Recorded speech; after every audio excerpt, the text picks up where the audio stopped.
warahmatullahi wabarakatuh. Alhamdulillah, semoga kalian semua sehat ya. Kali ini masih bersama saya Bumbun di pertemuan ke-7 membahas tentang review materi. Review materi yang kemarin sudah dibahas mengenai outline tentang TA skripsi, lalu mengenai persyaratan skripsi, dan mengenai metode-metode pengembangan sistem. Untuk review kali ini dan tugas kali ini, saya akan memberikan tugas sedikit, ini tidak usah berkelompok tapi sendiri saja. Lalu kalian boleh milih metode pengembangan sistem salah satu untuk melengkapi satu sistem. Contoh, kalian mengambil sistem penjualan.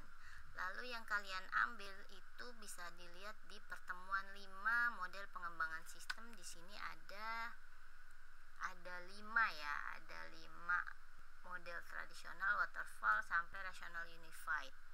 Kalian boleh pilih salah satu. Nah, ini misalkan kita pilih sebentar, saya lihat slide dulu ya. Metode pengumpulan data ya. Jadi kalian boleh memilih salah satu, misalkan kalian pilih waterfall, lalu dijelaskan di sistem penjualan. Contoh communication. Communication yaitu komunikasi antara tim menggunakan rapat dengan rapat, lalu komunikasi juga antara si pembuat dengan pelanggan dengan menanyakan dokumen-dokumen dari proses berjalan. Lalu ditanyakan juga proses bisnisnya, proses bisnis dari penjualan. Itu communication ya. Pengumpulan tambahan bisa dari jurnal, artikel, paper, dan internet. Lalu yang kedua adalah planning. Tadi waterfall ini yang kedua planning, bisa estimasi, penjadwalan, dan tracking.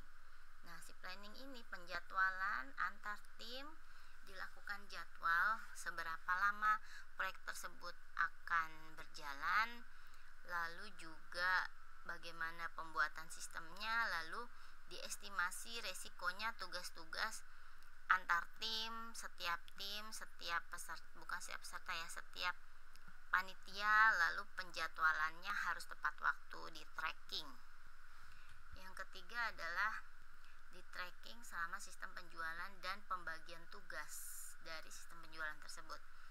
Modeling, analisis, dan desain ini memodelkan diagram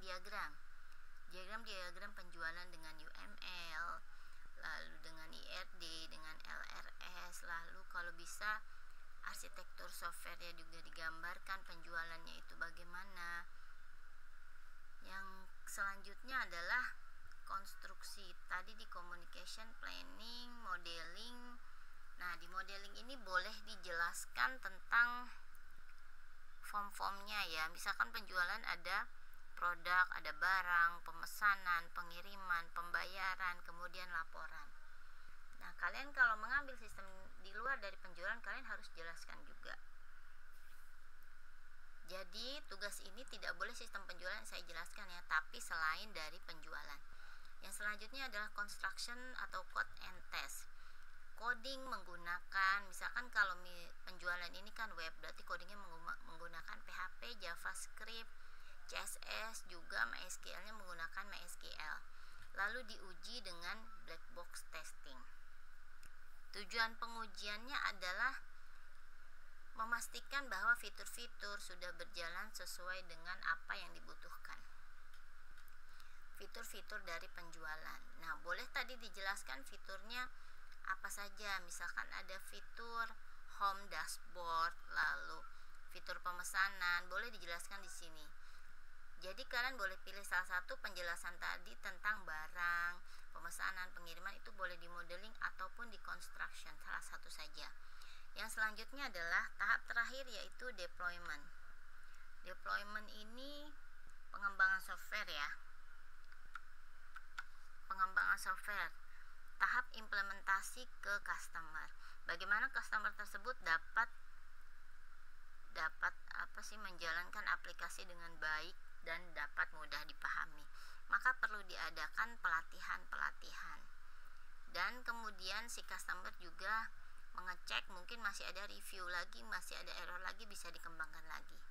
Sekian tugasnya, dan kalian bisa pilih, tapi biasanya waterfall ya, tapi tidak boleh sistem penjualan selain dari sistem penjualan.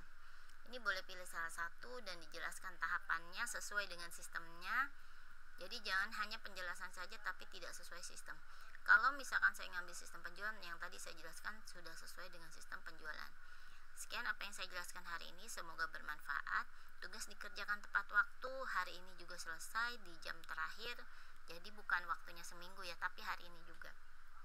Saya akhiri dulu. Jangan lupa like, komen, dan subscribe. Wassalamualaikum warahmatullahi wabarakatuh.